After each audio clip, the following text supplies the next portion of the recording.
What's up, y'all? This is Dennis Sperling, man, the people's lawyer, Uncle D to the homies, man. Look, we got a hot show tonight, man. We got one of my favorite people in the entire academic arena, a trendsetter, somebody that's doing things that I've never heard of done. I wish we had professors like him when I was back in school. Without further ado, I'd like to bring in my brother and yours, Dr. T. Hasan Johnson. What up, Doc? How you doing, man? Good, man. How you doing? Man? It's all good. I hope you heard that intro, man. We're about black male voices, man, and for about the past 30 or 40 years, it's just been the rappers. But you know, when I hear, man, you like a modern day rapper, man, and some people, man, your voice, man, you know, people want to hear what you got to say. You be spitting that hot fire, man, on the PhD level, though, bro. Talk to me, man. What's happening? Man, what's happening is I'm still tripping on them pictures of you, man, sitting on the car. That was nice. I know, right? You know, people don't realize, man, I have a past. You know what I'm saying? Like, right. I mean, I'm a lawyer now, but I was probably, I don't know, a couple of months away from being one of the OGs in the hood right now. You see what I'm saying? So, the thing is, man, I never forgot where I came from. And so, you know, even though I'm successful, so-called successful, because to me, sometimes it just feels like an illusion. Real talk. Yeah, right. I never forget where I came from. And so I know these young brothers, man, they appreciate it. But anyway, bro, we got two of the hottest people in the same room at the same time. We got Dr. T. Hasan Johnson and Attorney Dennis Sperling here. Yes, sir. Yes, sir. Pop off, baby, man. If you don't, I know, man. If you could just tell them, man, introduce yourself, man. The floor is yours, man. This is your time to talk, brother. Well, much appreciated. Dr. T. Hasan Johnson, Associate Professor of Africana Studies at Fresno State. My primary area is Black male studies. I am the developer of the concept of Black masculinism, and all my work, for the most part, is about Black men and boys. That's really all I'm dealing with. I'm trying to elevate, but also give clear information regarding our experience, our quality of life, and focusing on what even our victimization, what the realities of it are versus the stereotypes that we hear about. So that's what I deal with. I mean, aside from being a black man, how did you get in such an important but novel study of area of studies? I mean, how do you even do that? I've never even heard of that before. I've heard of Black studies, African studies, Black history, but Black male studies, I mean, explain that. How did you even get involved in that? I mean, when I did my graduate work, it was everything you just described. It was Black studies. It was all about liberating the community, and that was kind of it. And I did my first book on hip hop, right? And my first book on hip hop I wrote basically for my hip hop class, which is one of the first classes I started teaching here at Fresno State. And then I started bringing in classic artists. You can find videos on my page of that. I brought in Chuck D and KRS-One and Brother Jay from X Clan and just some serious, hard hitters. When I did my book, I didn't notice it until after, you get the book in print, when you finally get that box, when you get your book printed up. Right. I opened it up and I read through it, and I had like 3 sections on gender, but 2 of them were for Black women. And then the last section for Black men, it was like a page and a half, 2 pages. I didn't even notice for myself because I've been trained in, this kind of approach to gender studies that was very gynocentric. And it didn't dawn on me until I'm holding my own book that I didn't know how to speak on Black men outside of stereotype, outside of what Black men have done to Black women, because that's how I was trained by Black feminist scholars. And so I started asking questions about, all right, well, what's missing? Because the other thing I noticed is that my students, based on how I was teaching the class, they were mostly Black women who were interested in having me affirm what they already believed about Black men. And so the Black men I did have in the class, I'm spanking their hand, telling them about, how oppressive we are. Because again, that's the only way I had learned to do gender studies. So as I started reading and studying and kind of, asking different kind of questions, I noticed the population of my classes started to shift. And I started to get more brothers in because now I wasn't condemning them. I was asking them to speak for their own experience. And I was defending the space for them to do that. So I started getting more men in my class, and it's kind of gone from there. So it really had to do with coming out of this kind of Black feminist approach to Africana studies and really beginning to talk to Black men directly about what the hell we actually go through outside of the lens that I was given. Well, Doc, I'm not going to take up too much time because I want to get you going. So I'm just going to give you the topics that I saw on your YouTube page and you just go with it. You mentioned the reality of Black men's disposable role as a concuserve. Can you please explain that? Well, a concuserve is basically a combination of a concubine and a serf, right? The basic idea is that the way Black men are perceived in our own communities in many ways is that we are primarily there to serve several key purposes. The serf part is just the labor. You're expected to labor, you're expected to protect, you're expected to sacrifice your life to do so, so on and so forth. Your job is not necessarily to lead. Your job is to do whatever needs to be done according to her direction. But the concubine element of it has to do with stereotypes about Black men that go back to slavery, right? The idea that as walking phalluses, your job is to sexually please everybody and serve as a semen repository when and if she so-called decides to get pregnant. So these kinds of objectifications of Black men, we don't talk about. See, if I say objectification of Black folk, most of us assume that we're talking about how women are being objectified as sex objects, but men are objectified as success objects. Men are objectified as, beings who provide resources, and that's all they do, whether those resources are sex, whether they're sperm oriented in terms of reproduction, or whether they are sacrificing Black males' bodies, even in death, right? Even in death, where we become lottery tickets to others, all of that is acceptable. Right, as long as you serve this kind of utilitarian idea that whatever your life brings is solely in the benefit of her. So in that respect, the concuserve has to do with Black men who are socialized really from birth to serve women and to serve what we call the Black Ginocracy, which is basically what others might term it the matriarchy. But the notion of matriarchy is centered around a mother. What we have in the Black community at this point is centered around the female, regardless of age. And so with that in mind, that's what we deal with. Wow, Doc, that's so much to unpack. Can you go a little bit into the explanation of Ginocracy? Because although many of us who follow the YouTube pages and what we call the manager, this is new to a lot of the people on my page. They just don't know. You got a bunch of people who... Sure. Yeah. Well, I mean, all right.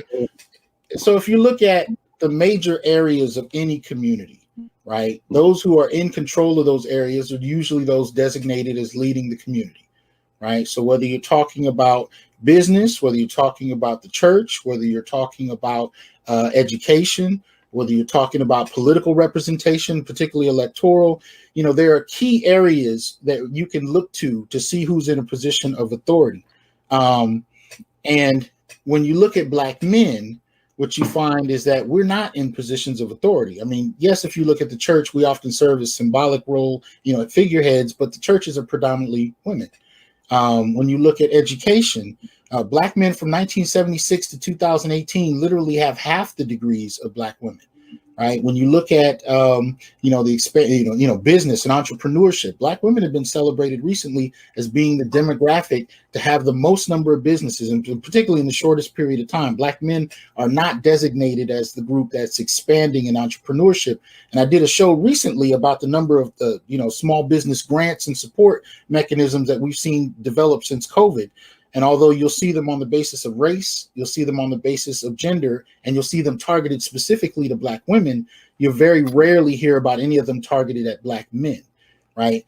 So when you talk about electoral representation, right, the majority for the last 20 years, the majority of those going into politics, the overwhelming majority are Black women. And this is primarily predicated on higher education. Right. So when you look at all of these areas that we designate as central institutions to any community, even the family, right, as a central institution. Well, by and large, we have the largest community in terms of female headed households. Men are not in those positions overwhelmingly so. And I'm saying this as a single Black father talking to another single Black father. We know this. Right. The percentages are not that we are the ones in largest number in terms of heads of household. So in all the major institutions you look at in a given community, it's not Black men that are in a position of authority. Yet it's Black men that get the blame when we talk about where the community is, even though Black men are not in decision-making capabilities in any of these particular institutions. But that's in a nutshell, when we talk about the Black Ginocracy, that's what we're referring to, right? This multi-generational configuration of the family and the heads of community that are overwhelmingly female and female-led. And yet, despite all of that, Black men are generally the ones that get the brunt of the blame for where things are in the community. Now, Hispanic families are led by their fathers and their men. White families are led by their fathers and their men. Asian families, even Native American families. How did the Black family get led by women? And was it always like that? Not at all. Not at all. Now, I would make the argument that you never really had a pure, clean patriarchy in the Black community. But this notion of the Ginocracy is something that has been developed in waves. So you could talk about various things that have happened from slavery onward, whether you're talking about slave owners designating, the women to be the heads of the particular living areas they may have lived in, and they could determine who could live there, things of that nature. But by the time you really get to World War II and beyond, when you start to see this development of a program to support poor women, right, what we call welfare actually really began with supporting widows after World War II. And by the time you get to the 60s and 70s, it morphs into something that ends up, especially in regard to the man in the house rule, being a requirement that men not be present in households in exchange for governmental federal support, right? And so with that in place, you start to see the active removal of men. But the other component to it is no-fault divorce. And with the rise of no-fault divorce in the 1970s, and I'm saying this to an attorney, you already know the impact that had on marriage, right? And so with that, marriage declines dramatically. And if I can add on to that from a legal standpoint, what Dr. Johnson is saying is that prior to no-fault divorce, you had to have a cause of action for divorce, infidelity, some sort of something serious. You can't just say irreconcilable differences, I want to file divorce 6 weeks, and now you walk away with half the gifts and prizes that your mate earned. After the no-fault divorce went into place, women basically who were the people who earned less money were able to say, well, you know what? It financially benefits me to leave him, take half the money, plus get a monthly stipend in the form of alimony and child support, and take half of his riches. So why should I stay when I can have all the benefits and along with all the financial benefits along with my freedom? So what we did was we created an incentive for divorce to happen. So that's what no-fault divorce, and I think it arose initially in California under Ronald Reagan, and then it just went across the country from there. But I didn't mean to cut you off. I did want to add a little tidbit. And I think it appropriate that the attorney that we all know and love do so. But it had a huge impact. And I talk about this in alignment with a number of things that all hit at roughly the same time, the same 10 to 20 year period, right? So, as Black women in particular, if they were poor, they could get welfare, they could get state resources. If they were somewhat middle class, they could go to college. And at the same time, these avenues were being, strengthened. You had the advent of the war on drugs, and the impact of the war on drugs and on the Black community had to do with incarceration and death, particularly for Black men, right? And that begins most formally in the 1970s. So again, all of these things are happening roughly the same time period, late 60s through the early 1980s. These things are all colliding at the same time, and they're colliding in a manner that underdevelops Black men and prioritizes and elevates Black women into at least a symbolic middle-class life and a symbolic leadership position. And by symbolic, I simply mean that it's predicated on white institutional support. So if welfare is withdrawn, if college access is withdrawn, even to this day, and some of these things have been happening in some respects, it falls apart. But it is nonetheless the structure that has kind of prioritized Black women in a way that Black men can't really match. Another area would be birth control, right? Now I'm gonna ask you, as a grown Black man with sons, what birth control options are you able to talk to your sons about that have varied since the 1950s? You got condoms. You got That's the pull-out method. Pull-out method, the written method. Abstinence, you know what I mean? The old Lord method. Right. The gamble your future method. Yeah, you don't have it. You don't have any. Right. And this is 2020, right? But we know at least 5 major forms and 30 different types of birth control that women have. Women can literally control contraception before, during, and after the sex act itself. And that doesn't even include abortion. And there are women who use abortion as a contraceptive, so to speak, or as a form of birth control. We don't have any of those options, and it's 2020. So what I'm saying is, during that 60s, 1970s time period, Black women women in general were able to gain an incredible amount of control over their reproductive system. And outside of not having sex, you didn't. And I don't care how many people try to tell me, well, condoms are dependable. Condoms break. Condoms tear, and we're not even talking about the people that will purposely sabotage condoms for the sake of you getting them pregnant. So I'm simply saying that even reproductive control, as something men were not able to advance on, that women have a great deal of control over, had an impact on Black men's status or quality of life, so on and so forth. So when you merge reproduction, she has complete control of her reproductive system. You have very little once you decide to have sex. You link that up with a new family court policy that prioritizes mothers as the primary child giver, and what do you have? You have a dynamic that severely undermines Black men's abilities to sustain themselves. So if you got to, like you said, give up half of your income, well, if you make plus a monthly stipend.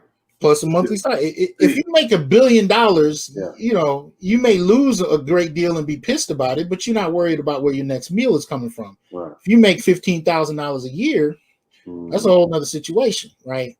Yeah. And so I can tell you, my very first day at Fresno State, when they sat me into the orientation, one of the first things they said is, as a state employee, you can lose 100% of your paycheck on back child support. Wow. Now, I'm not in that situation, so it wasn't something that scared me. It was just something that gave me pause, because I was like, there are people who are having 100% of their checks taken behind this. I have a stepfather who's in his 70s with cancer. He is still paying back child support on my stepbrother, who's a month younger than me. And his ex-wife has passed away in the 90s. He shines shoes for a living. He's still paying child support in 2020. So when we talk about the debilitating effects of this, it's multi-generational. And if I can add on to that, underneath the policy of child support, there's an incentive for the government, the states, to tax the men, because we're typically the primary earners, and we make more and we'll save more. And so if they don't actually get that money back into the stream of commerce, the economy collapses, the economy shrinks. So by giving the woman the money, forcing the money out of the men's hands, giving it to the women, women are known through social studies to spend more. And so they continue to increase the economy. So there's a benefit for the government to do that nobody seems to want to talk about. Right. Doc, I got a question for you, and it has to do with marriage. Now, according to my research and what I think is common knowledge at this point, up until 1965, more or less, African-American families were the most married people in the country. Is that something that you found to be true?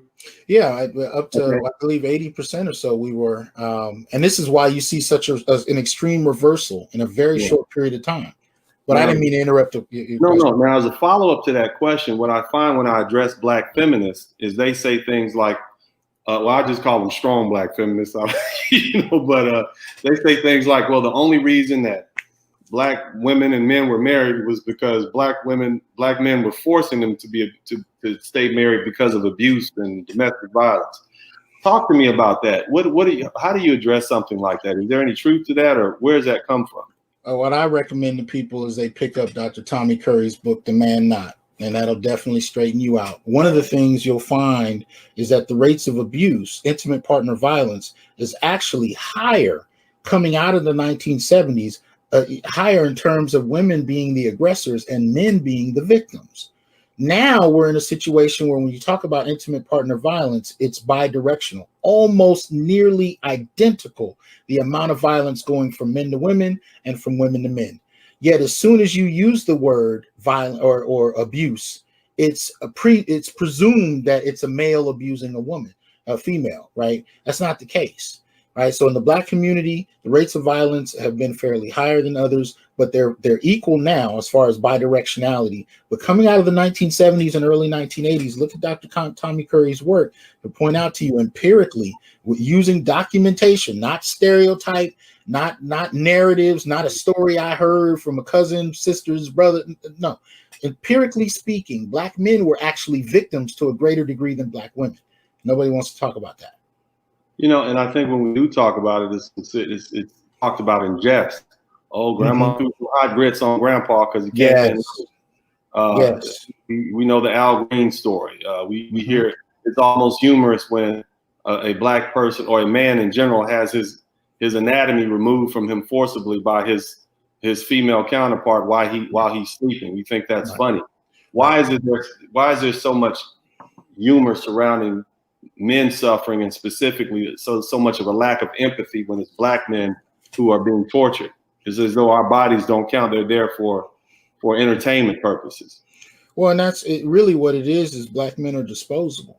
So it's okay that it happened, because at the end of the day, not only are Black men really not to be entertained as human, fundamentally, we've been raised in a culture that has designated Black women as being worth more. So in other words, especially, you know, when you talk about Generation X, the idea of Black men being lesser beings was very much a reality in terms of how we're perceived and treated, right? There have been recent cases that have come out of violence toward men. And it's not so much that people are laughing about it now, but people look at it and experience a kind of cognitive dissonance. They don't know where to go with it, so they move on. So I've shown this on my show, right? The case where the woman ran over her husband because he no longer wanted to see other women, or the case where you had the woman that shot her man who walked in on her cheating, and the reason she shot him wasn't because he did anything, but because he started to leave. He was packing a bag. She shot him, right? There's another woman that shot her man because he refused to argue with her. Right, even celebrities like Tamar Braxton and I'm blanking on Biggie Smalls' ex-wife. I just posted an article about her abusing her husband. Right, so but and the idea, Faith Evans, I believe. Faith, thank you. Yeah. And the idea was that, well, you know, and this is where you'll hear people, well, they were probably, they were probably cheating on them. And my question is always like, that's interesting that abuse and murder are somehow justifiable if men are cheating. It's actually viewed by many women as acceptable, an acceptable rationale. But the question always falls apart when I reverse it. I'm like, okay, so is it justifiable for a man to shoot his wife in the head if he catches her cheating? Then all of a sudden you see all of the kind of values kick in, like, no, she should never be treated like that. But you have nothing to say about these men that are dying arbitrarily or being abused arbitrarily because she thinks he's doing something. But I don't care if he's holding orgies in the middle of the house. If there's no justification for abusing another human being, especially if they're female, why should there be justification if they're male? You know, abuse is abuse. But strangely enough, we don't hold that view. And I guess we can speculate as to why, but I think you already stated Black men don't have value in this country, or Black women are deemed more valuable in this country. Doc, you talked earlier about your Black male studies classes, and I've heard one of your podcasts where you mentioned that there are a lot of women who are not Black, Latina, Asian, white, who take your class, and you've seen an uptick in that. Can you please kind of elaborate that more? And I may have a few follow-up questions. Sure. Kevin Samuels has quoted me on that. That came from an interview I did probably like 4 years ago with Obsidian. And we were talking about the composition. Right. We were talking about the composition of my classes.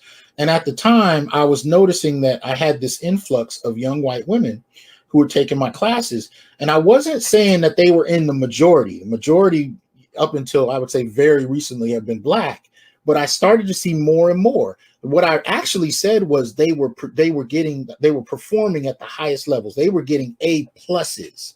I mean A pluses. They were answering every question. They'd done every reading assignment. You know, usually I got to kind of pull my students back and forth to do the reading. They're asking for more readings. And when I started to pull them aside individually, just in a very casual manner and just, you know, kind of casually talking to them, really, I was trying to find out why they were taking the class because I'd never seen them. They were, for the most part, the most consistent answer was they were dating Black men and they wanted to know about their man's culture. They wanted to be able to understand what the context was for what he was coming out of. Now, I will say that, you know, Fresno State is now considered, especially in Central California, a Hispanic serving institution. So the numbers have shifted. Now it's not white women who are taking my class and performing at the best level. I'm finding more and more Latina women who are taking my classes in greater numbers and performing better across the board. And many of them are doing it for the same reasons white women did. So it's one class. I'm not at all arguing that this is something that I can verify across the country. I'm just saying from my humble observations of the students in my classroom, and even now on Zoom, since that's what we're doing now, I've been sitting here all day teaching, it's majority Latina, and they're not playing. Can you explain to us, you know, and again, it's a privilege and an honor to have you here, Dr. Johnson, because just to be able to sit, I learn from you, you know, I think I know everybody here learns from you. The audience is just very appreciative. And I'm going to ask you, what do you think is the reason why, I guess, Black men have become so popular with women of other ethnicities? Like, what's going on?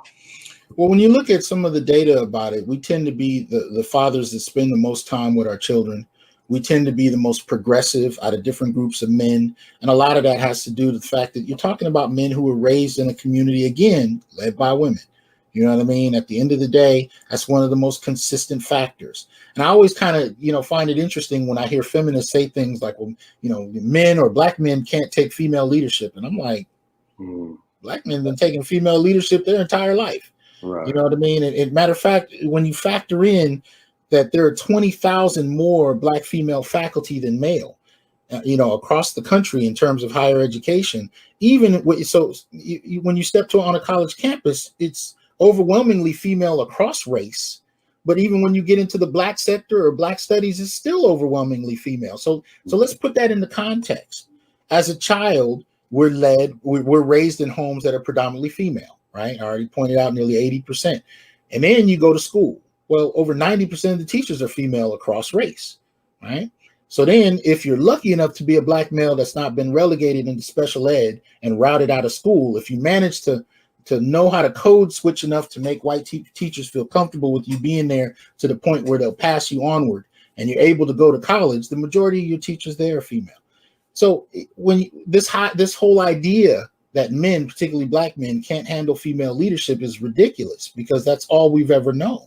That's the majority of the context, the social context that we've even grown up in, right? But I may be missing your question. No. Well, you're talking about. We're talking about why is it that all of a sudden Black men have become so popular when we're vilified in the media, television.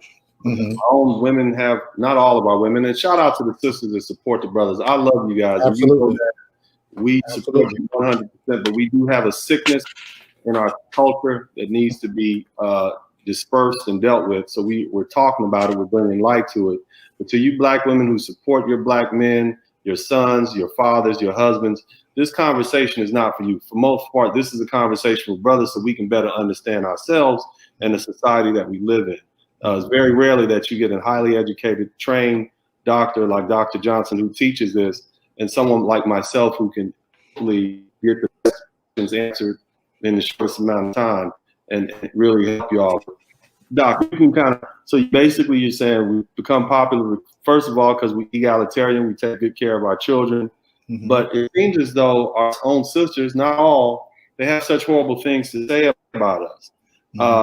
Why do you think that is, and why wouldn't our own sisters be willing to compete for us against these other women and get the best of us back? Because the common trope is that the richest of us, the most successful of us, marry outside of race. Maybe you want to tackle that? I know it's a lot in there, but you can. Well, you don't compete for beings that you think you're owed, and beings that you think are, or you've been socialized to believe are lesser than you. When you at the end of the day, you don't do that. So I think when it comes to the perception of Black men and intergenerationally, the idea that we're lesser beings contributes to that. Now, as far as other women, they're seeing and engaging Black men who are very strong, very enterprising, even educated, so on and so forth.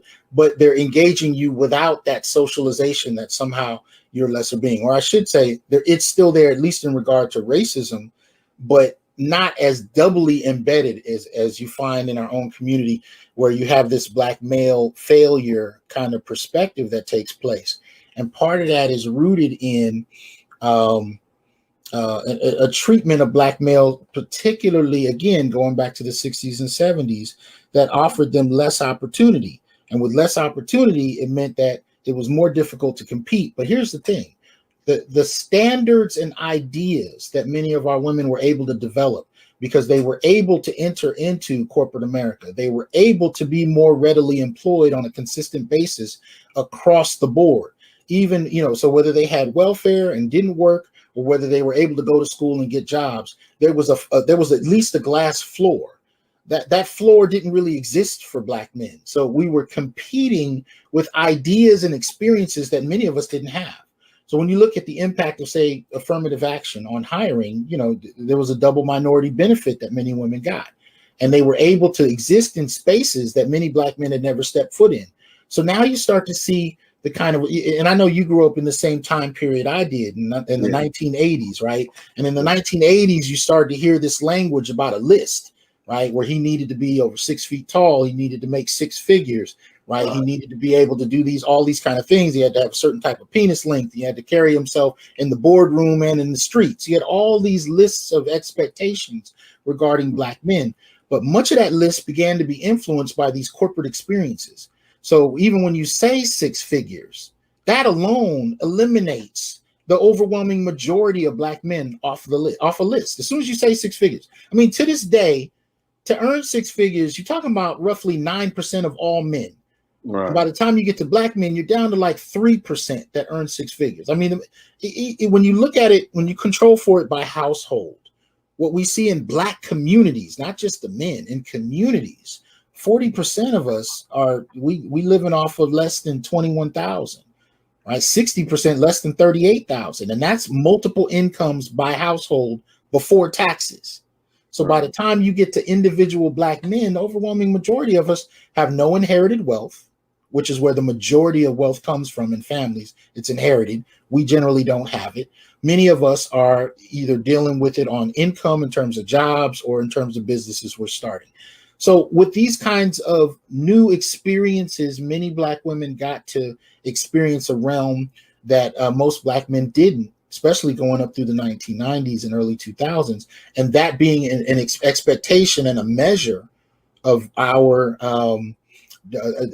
desirability, our ability to be the quote unquote man in terms of how it's interpreted. A lot of that many Black men could not live up to. Meanwhile, you have other groups of women that are more flexible in terms of what they're looking for, and they found many Black men to be compatible in that to that degree, because they weren't as rigid about what that is. And I'll tell you what I mean. So I've been teaching for 22 years at the university level, and in the last 7 or so years, one of the things I often ask my students is, how much are Black men expected to earn to be considered worthy of dating, right? The majority of my male students will say that every, woman that they've dated up to that point has required six figures of them. Now, let me explain what that means. That means you got an 18-year-old young man sitting in a class who has dated the young lady sitting next to him, and she has required that he make six figures now at 18. That's the measure. Most men that make six figures don't even earn that till mid to late 30s, if not 40s, right? So that kind of expectation on young Black men in a community with very little wealth, these are the kind of things that really fractured a lot of the coupling between Black men and women, offset expectations that were not realistic. And that's one of the things that continues to plague us to this day. And you know, Doc, I don't think it just comes from the women, because I'm gonna tell you, I have a story I share and I talk about it in my book, Rules to Live By. I was 18. I just graduated. My adopted father told me I needed to make some money so I can go to college. I'd already been accepted. I'd already won. Yeah, that's it. Yes, that's what you were talking about. That's the one right there, man. Oh my goodness. Okay, that's you. Oh my. That's me, man. Yeah. In chapter 1, I talk about how, you know, so much pressure being put on me to make this money that, you know, and I'm in the hood. I talked to one of my homeboys who was a dope dealer. He was a little younger than me. So he said, well, man, just come with me. You can ride with me. We can do this, make this, and then I'll give you some of it, and hopefully that'll help you out. You see? So we start riding down Normandy Avenue. I picked him up, and we were going to apparently go to this spot and sell what was called cook up. Cook up is not even crack. It's like the residue that comes off the glass. And so we're going to roll it up, recook it, and we're going to sell it and leave. So we were going to bum rush somebody's spot, sell it to some crackheads, right, and then leave. Man, about halfway through the trip, I just said, man, I can't do this. You know, I didn't want to have that on my soul. I didn't want to be part of the reason why, you know, our people are just destroyed. I didn't even that little part, even though it was for a good thing, I didn't want to do that. But I can imagine the pressure being put on Black men who are 18 years old. You got 19, 20, 21 with 2 children. You got your mother screaming at you about get out there and be a man. You got your baby mama saying, yeah, you know what, you did this, you need to do this. And then they go out and do drastic, crazy things. A vast majority of these violent crimes being committed by Black men, these breaking and entries, these robberies, they're committed during the holidays. They're committed during times when men are supposed to be men and come up with presents for women. If you do the research on it, that's what's going on. Our Black men trying to prove that they're men by doing things that are totally crazy because everybody's putting that pressure on. No, absolutely. But don't forget the environment we're in, and I think some of what the story you talked about speaks to that, right? I mean, the environment we're in is high levels of unemployment. We're living in areas where even if you do go to school and you do follow the rules and you do get good grades, your school is not necessarily competitive. So you may not find yourself on a college track, even if you're able to finish with good grades. So you're in an environment where Black males are struggling to try and achieve something in an environment that doesn't have much. And then too, when you look at poor people and the options they have, if they don't have wealth, one of the things that we start to do is we develop new wealth standards. And by that, I mean, we'll often exchange actual wealth for status symbols, right? So especially in terms of trying to garner respect in the areas we're in. So I may not be able to buy a house. I may not be able to have a savings account with a certain amount of money in it, but I can buy these Jordans. You know, I can buy this car. And that's not to say that's the majority of where our resources are going. Actually, the majority of our resources are actually going to household needs and day-to-day needs. But you still do have this kind of status symbol system that we use often in exchange for the real measures of or metrics of wealth development, because we're coming out of an environment that leads to very little, especially for Black men. Black men are the ones that often find themselves in positions with the least amount of options. And so, yeah, it's not an accident that, you know, as we start to see from the 1970s onward, right, job access declined dramatically. In the 70s, you had the deindustrialization, right? So where you had people working blue collar jobs. There was a time period where you could be a factory worker and you could own a house and pay your wife's way through college, you know what I mean, and have a car and so on and so forth. That reality by the end of the 1970s disappears. So in the last few years, in 35 major cities, Black men have been unemployed up to 40 and 50%, right? The jobs are not there. And then we hit COVID. And by February, March, Black America has lost half its employment. You know what I mean? But when you stack that onto what Black men have been going through, they've been, you know, most radically unemployed for generations. Yeah. You know, and yet the expectations on us, even, and I agree with you, even by ourselves, by other men, and in expectations we individually have of ourselves, is often to achieve something that's ridiculous. But here's the other piece. It's the other piece is also media. Much of the media that caters to, as you said earlier, we consume more, but really, you know, many of some of the data points to women consume far more than men. when it comes to targeting the Black community as far as media, the targeting point is never Black men. The targeting point is Black women, because they spend more and they're more apt to be the ones to spend on whatever product or whatever you're selling. So that said, one of the things we see is this rush of films, this rush of media from the 1980s onward, from Oprah to Terry McMillan films to current day films like Girls Trip.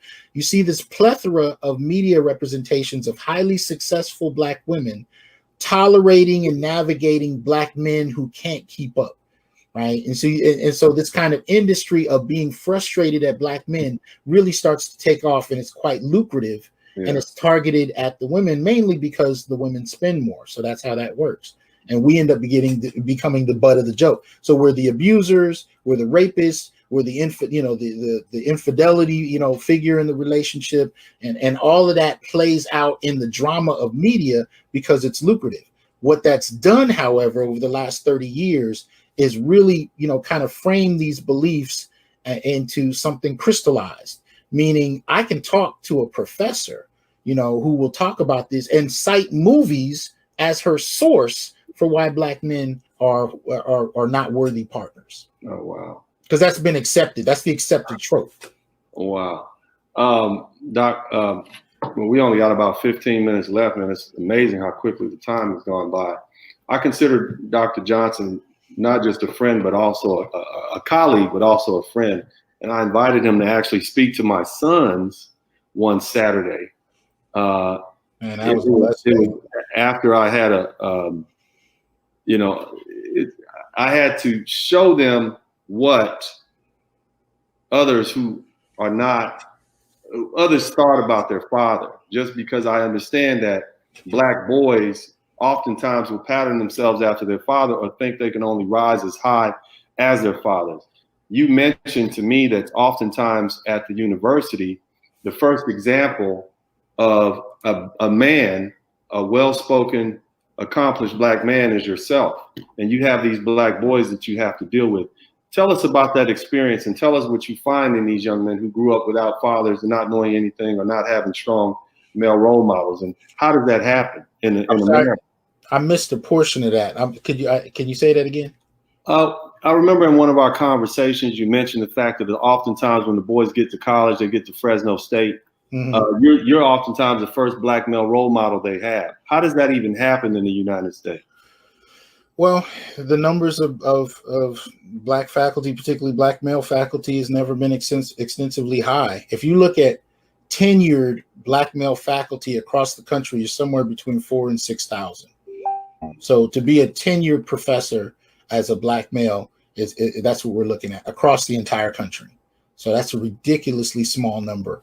So that said, it's not surprising when it happens. The hard part that I find in terms of dealing with my young men here, really at every university I've been with, but especially at the state level, is because many of them are first generation. They're the first ones in their families to still go to college. And I remember, that was the kind of thing I heard most from Black males when I was an undergrad, and I'm still hearing it. They're the first generation to go. But here's the kind of problem that comes with it. Here in California, right, the literacy rate, the illiteracy rate for Black boys is about 70%. Right, 70% of Black boys in K through 12 in California are not functionally literate in terms of their level. Right, 70% in the California State University system, which is the system I teach for, and it's the largest university system in the country. 70% of Black men in their first year of college drop out here in California, in California State Universities. Right, 70% drop out in their first year. So 70% are illiterate in K through 12, and 70% drop out their first year from the largest university system in the country. And that doesn't include the fact that one of the things I did in my last show is I was talking about some of the data that speaks to Black boys nationally. By 8th grade, only about 10% are literate. Now, when you want to talk about STEM jobs, when you want to talk, science, math, engineering, you want to talk about law, you want to talk about being a teacher, all of this requires reading. Reading is the fundamental aspect to it. Even math and science still go back to reading and reading comprehension. But if Black males are not really being educated, not really being taught how to read, especially if they're pushed off into special ed, we are already out of the economy by the time we're in third grade. My son, who's 15 and 6'6", right? I just sent him to the store, so he came home while we started this interview, and I was kind of had to breathe because you never know what happens when you send your boys out. But my son, by the second week of kindergarten, they tried to put him into special ed. And when I refused to let them, by second grade, he's reading 700-page Harry Potter books by himself. He's the top 2 performing in his class all the way through 6th grade. But had I not fought for that, he would have been in special ed. And he's still an A student. He's got a 3.7 GPA. But again, without that kind of support, these institutions are ready to send our males, most especially. Because remember, when it comes to the girls, they're actually the demographic considered, they are the demographic most highly enrolled in higher education. But somehow the boys are functionally illiterate across the country and nobody is saying a word. So when I talk about Black male disposability, when I talk about the perception that Black males are less than their female counterparts, I know that sounds like hyperbole. I know you want to label me a certain way, but when you look at the data and you see where things are, I mean, let me just ask you, have you heard a national campaign of Black folk tearing stuff down because their sons can't read? No, not at all. I haven't either. And I find it amazing that we can have children, different sexes in the same household, and one group can be considered the most educated and have the most degrees in the United States, and the other the most illiterate. How does that happen except for intentional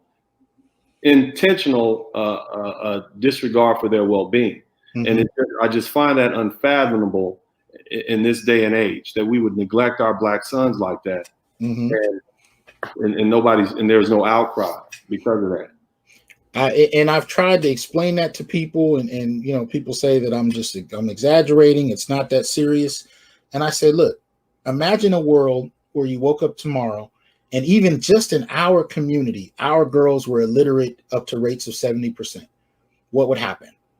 Oh, it would be toxic masculinity. We got to get rid of this. There'd be marches. There'd be save our girls. Michelle Obama would get on TV and say, this has got to stop. This is an injustice. Barack Obama would say, we have to do something about it. Even the Republicans would come in and say, oh, well, yeah, this is a travesty. But I mean, everybody would be for that, righting that wrong.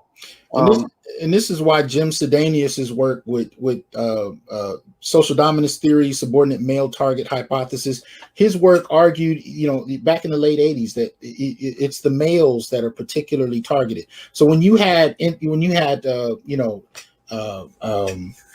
my goodness, it's been a long day. When you had intersectionality introduced, and the concept basically argued that Black women were the most oppressed group, most particularly by race, class, sex, and gender, and that Black males were just underneath them, but because they were privileged by gender, they weren't as oppressed enough. Jim Sedanius's work showed the exact opposite, that in fact, it's actually the males that are hyper targeted by the group that is actually doing the oppressing.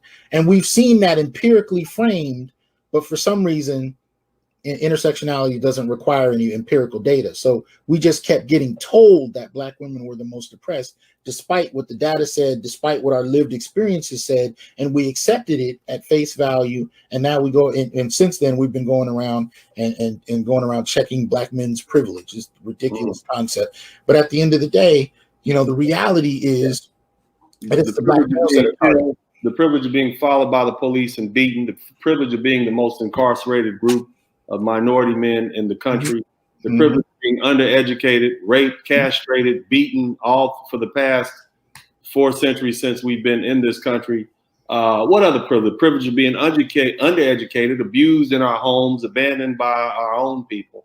This is the privilege that Black males have. Well, and I've heard academics that will tell you that we're privileged because there are a select few that are able to go from college ball to pro ball. Ah, yes, which is an infinitesimal fraction. If you think about a sport, like football or basketball, what age do your boys start training to play? Like in your 2nd, 3rd, 4th grade? Right. What percentage of them make it to college, and then what percentage of them make it to the pros? And it's an infinitesimal percentage. But when you factor on top of that, they have a shelf life of 3 to 5 years, and the majority make 6 figures, not 7 or 8. They make 6 figures for 3 to 5 years for something they've been training their entire life for. And that's considered a privilege, especially during college, where they're not allowed to secure any kind of income from their sport, but the universities they play for do.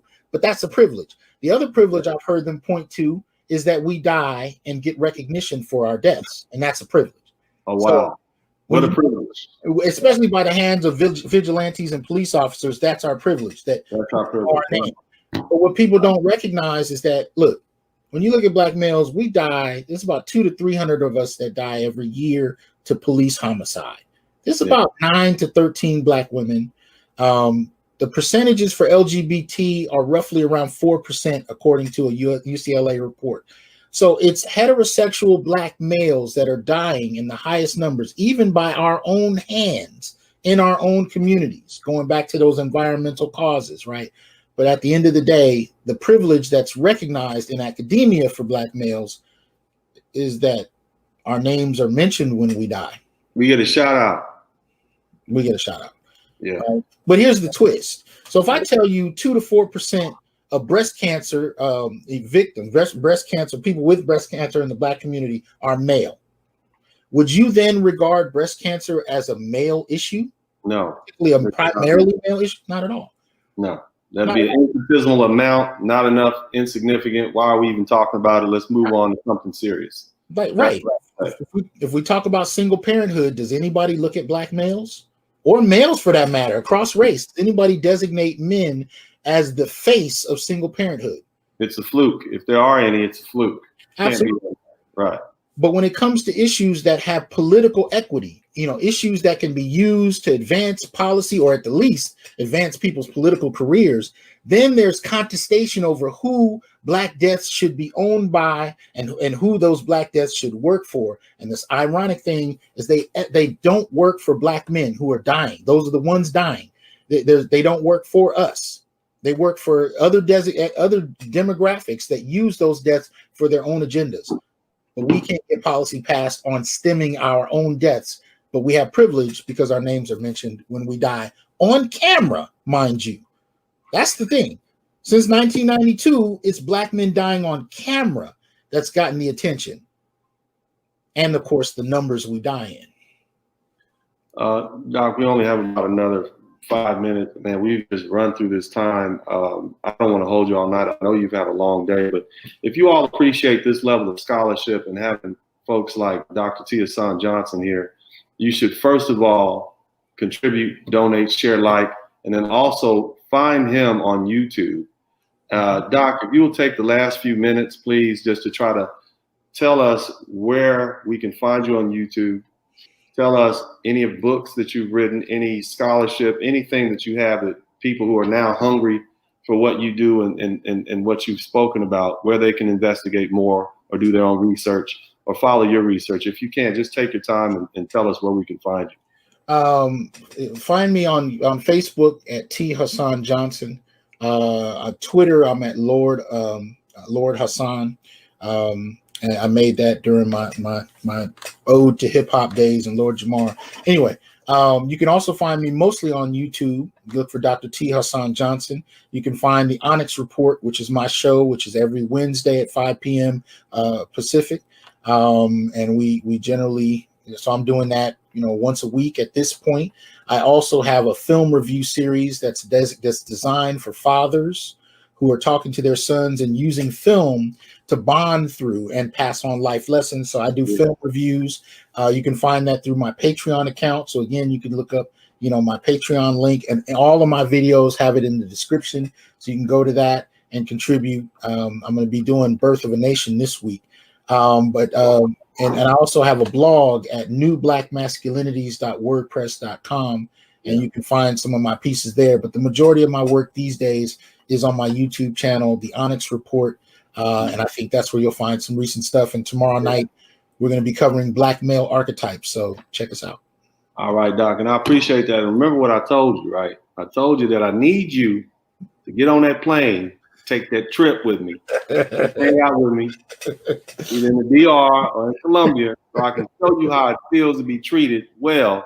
And then you can go and write a thesis paper on that. Well, being appreciated as opposed to tolerated. Now, I'm going to make an announcement to the world here. We breaking news that the people's lawyer has a lovely lady in my life that's probably going to end up being my wife. What? All right. How it happened. It happened all of a sudden.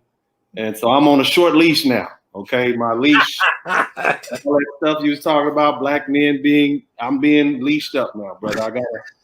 But I'm proud to say that she's a beautiful Afro-Latina. All right. Put forward and treated well. And I want to share this with you. You know, you're my friend. Go ahead and piss all the rest of them off now. No, all of that, just to let people know, all of that came out of a discussion where, you know, in other discussions, I was telling black men the expectation that we make six figures and all that stuff on the list we talked about. Yeah. When it happens, what you find is people move the goalpost. Yeah, man. When you achieve it, it's still not good enough. And you're still not able to secure the basic respect that other groups of men are able to get, even when they earn far less. So, you know, once you reach that point, you know, it causes a mass shift in how you conceptualize all of this. And it goes to your point that they think less of us, so they make us do more so that we can then be qualified to be with them. Because see, if it was a Brad or somebody else, he doesn't have to. He can work in a mechanic shop. Right. Something about his whiteness and his blue-eyedness or whatever color his eyes is compensates for his lack of financial well-being. But a black man, if he's missing any of those qualities, if he's anything less than Superman, then you're gonna feel a lot of complaints. But you know, thanks, Doc, man. I appreciate you having, man. We are already 1 or 2 minutes over. This time just blew by. I thank you for coming. I certainly appreciate your scholarship and your thoughtful, well thought out concepts that you've elaborated here. Thank you so much. I know everybody in the audience appreciates you. Please, you have an open invitation to come back. We'll be checking out the ONYX report on Wednesday, tomorrow. And thank you again, Doc. I appreciate you, man. Oh, man, thank you. And congratulations, brother. I know, man. It shocked me too, bro, because, you know, plain to see, you can't change me. I'm going to be a player for life. And now here I am getting ready to eat some mango and just go upstairs and be quiet, brothers. I don't know how it happened. I don't know. You got me. So does that mean the guided tour? Does that mean the guided tour trips are over? Pretty much, brother. But I can point you in the right direction. Remember, I'm not a leader. I am a pathfinder, but we'll be getting married in the Dominican Republic at some point. What? I'll keep you posted. Yes. We're breaking news tonight. Uncle D is getting locked down. I'm back on the plantation. Kind of. A different plantation where they speak Spanish. Amen. Anyway, bro, you be cool, man. We out, man. Thanks, Doc. You too, man. Peace. All right, everybody. We out of here.